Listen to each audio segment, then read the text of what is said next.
Meaning of Cyril Connolly.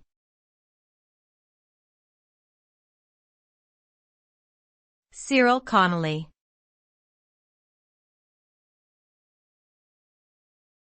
Cyril Connolly.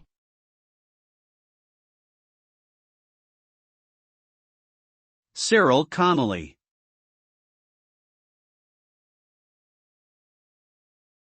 Cyril Connolly.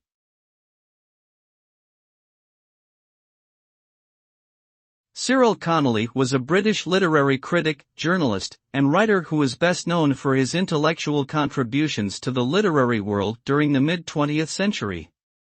He was a prolific writer and editor, with his work appearing in various publications such as The Observer and Horizon. Connolly was also the author of several books, including Enemies of Promise and The Unquiet Grave.